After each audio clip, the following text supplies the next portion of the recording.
ఉన్నాయంటే వేల దయ్యాలు ఉన్నాయి.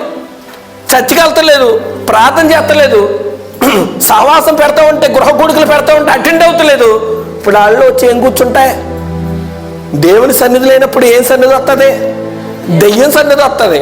అందుకని ఖాళీగా ఉంది ఆ గృహం. ఆ గృహంలోకి ఒకటి కాదు, ఊళ్ళో ఉన్న దెయ్యాలన్నీ వాళ్ళలోకి వచ్చేసినాయి అంట. అర్థమైందా? మీకు అర్థమైందా? ఊళ్ళో ఏం ఖాళీగా ఉన్నాయో దెయ్యాలు, ఆ దెయ్యాలన్నీ వాళ్ళలోకి వచ్చి దూరిపోయినాయి. హల్లెలూయా. అందుకని ప్రభు అంటాడు, వాళ్ళ సేన అని అంటాడు, నన్ను ఆజ్ఞాపించుకో, అవసరమైతే నన్ను పందుల మందలోకి పంపించి తప్ప నరకానికి పంపించొద్దాను, ఎక్కడికి పంపించొద్దు అంటాడు. అవునా? నీకు అర్థమైందా? పందుల్లోకి పంపించమన్నాడు. ఎందుకు పందుల్లోకి పంపించమన్నాడు? దెయ్యం సేన ఎందుకు అంటున్నాడు? ఊళ్ళో వాళ్ళందరూ దెయ్యాలతో నింపబడ్డారు, ఎక్కడ ఖాళీ లేదు, సినిమా హౌస్ఫుల్. మీకు అర్థమవుతుందా? హాల్ అన్ని పుష్కలంగా ఉన్నాయి, అందరూ దెయ్యాలతో నింపబడ్డారు ఊళ్ళో. ఆఖరికి శ్మశాన వాటికి కూడా ఖాళీ లేదు, అక్కడ కూడా దెయ్యాలతో నింపబడ్డాయి. అందుకని సేన ఏమంటున్నాడు తెలుసా? ప్రభువా, సర్వోన్నతుడైన దేవుడా, నాకు సెలవు, పందులు ఉన్నాయి పక్కన, అందులోకి వెళ్ళిపోయి చెప్తాం. ఎందుకంటే ఊళ్ళో ఖాళీ లేదు, అందరిలో దెయ్యాలు ఉన్నాయి, ఏదో ఒక దెయ్యం. హల్లెలూయా. అందుకనే ప్రభు సరే వెళ్ళు, నీ కర్మ పో అని అంటాడు. పందుల్లోకి వెళ్ళి పడి చచ్చినాయి అంటారు. దేవునికే మహిమ కలుగును గాక. ఎందుకు చెప్తున్నాను నేను? ఎందుకు చెప్తున్నాను? దెయ్యం కూడా దేవుడు అంటే ఏంటో తెలుసు. ఆమె కానీ సమాజంలో చాలా మందికి తెలియట్లేదు. కారణం ఏంటో తెలుసా? మనం వెళ్ళి, నువ్వు వెళ్ళి అతనికి చెప్పకపోతే నిన్ను అడుగుతాడు లెక్క. ఆత్మ ఖరీదు నిన్ను అడుగుతాడు.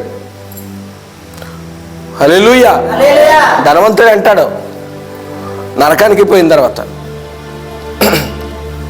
లాజరు లాజరు, ఆ రోజే నువ్వు చెప్పిన మాట వింటే ఎంత బాగుండు, కనీసం ఇప్పుడు నీటి బొట్టు ఇచ్చేవాళ్ళు లేరే, నాకు నీటి చొక్కేసేవాళ్ళు లేరయ్యా బాబా.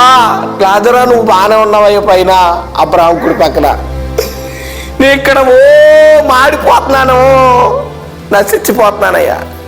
ఒక్కసారి కాలిపోతే సరిపోతుంది, మనకి కాలిపోయినట్టే.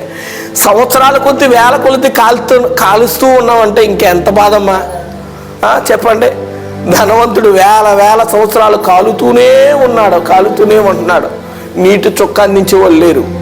అప్పుడే భూమి మీద ఉన్నప్పుడు నువ్వు లాజరు ద్వారా సువార్త పొందావే, లాజరు ద్వారా దేవుని మాటలు విన్నప్పుడు నువ్వు గమనిస్తే ఈరోజు అది ఉందా? అందుకని లాజరు గురించి సాక్ష్యం వింటున్నాడు, సాక్ష్యం చెప్తున్నాడు. నరకంలో ఉండి తండ్రి అయిన అబ్రహాము పక్కన కూర్చున్న లాజరు, నీవు ఆ రోజే చెప్పిన మాట మీరు వింటే ఈరోజు నాకు ఈ పరిస్థితి ఉండేదా అంటున్నాడు. నువ్వు చెప్పాలి ఈరోజు సమాజానికి, వింటే ఆడికి రక్షణ, వినకపోతే సాక్ష్యం. హల్లెలూయా. అవసరమైతే నువ్వు చెప్పలేని పక్షంలో ఉన్నప్పుడు ఒక్కసారి రిక్వెస్ట్ చేయి, రానన్న మా సన్నిధికి ఒక్కసారి రా, నీకే బాధ ఉందో ఇక్కడికి రా, ప్రార్థన చేస్తారు పాస్టర్ గారు, మంచి సేవకులు, మంచి ప్రార్థన పరులు, ఆయన ప్రార్థన చేస్తాడని ఆయనకి అప్పచెప్పు. ఇక్కడికి వస్తే మళ్ళా రావాలనిపిస్తుంది. పిల్లల కంటే అంటే లోక సంబంధం పిల్లలు కాదు నేను అనేది, ఆత్మ సంబంధమైన పిల్లల కనకపోతే నువ్వు కొట్టాడు, నువ్వు పనికి రావు దేవునికి. నువ్వు పనికి రావాలంటే నువ్వు పిల్లలు కనాలంతే. నువ్వు మాటతో చెప్పలేవు, కానీ నువ్వు పనికి వెళ్తావు. నేను పని చేస్తున్నాను, ఉద్యోగం చేస్తున్నాను కాలేజీలో, చిన్నపాటి ఉద్యోగమే. నాతో పాటు ఎంతోమంది స్టూడెంట్స్ నా ఎదురు కనబడుతూ ఉంటారు, బాధపడుతూ ఉంటారు. దేవుడు నన్ను రక్షించాడే, వాళ్ళకి తెలియక పాపంలోకి వెళ్ళిపోతున్నారే.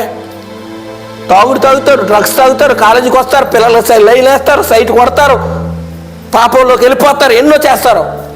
వాళ్ళకి తెలియకుండా పాపం చేస్తున్నారే. వాళ్ళకి చెప్పపోతే నాకేంటి? నన్ను అడుగుతాడు కదా లెక్క, నన్ను ఎందుకు పెట్టాడు దేవుడు? నన్ను అడిగితాకే కదా లెక్క. అని అనేస్తుంది ఒక్కొక్క సందర్భంలో. ఎవరో ఒకరు తెలిసినోడు, దేవుడు తెలిసినోడు ఒకడు ఉంటాడు, ఎరా రానా నాన్న అని అడుగు దేవుడి గురించి చెప్తాను. వాడు ఇంకొక వాడి క్లాసులో ఉన్న పిల్లలకి ఖచ్చితంగా చెప్తాడు, చెప్పరా నువ్వు చెప్పు వాళ్ళని తీసుకురా అంట. అలా ఎంతోమంది పిల్లల్ని దేవుని యొద్దకు నడిపించాను దేవుని కృపను బట్టి.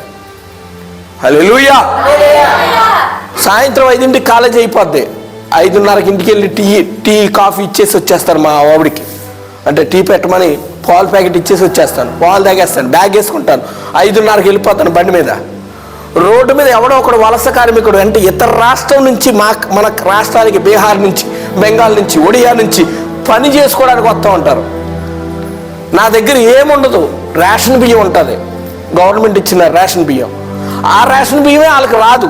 వలస కార్మికులు వేరే రాష్ట్రం నుంచి వచ్చిన వాళ్ళకి ఇస్తారు, ఇక్కడ ఎవరు వాళ్ళకి ఇచ్చి అయ్యా ఇది దేవుడు ఇమ్మన్నాడు, యేసు ప్రభు వారు ఇమ్మన్నారని అంటే, అవునా మా రాష్ట్రంలో కూడా ఆ ప్రభు గురించి విన్నాము, ఎంత గొప్ప దేవుడు, ప్రేమ, మమ్మల్ని ఎవడు పట్టించుకోడు ఈ రాష్ట్రంలో అని ప్రేమతో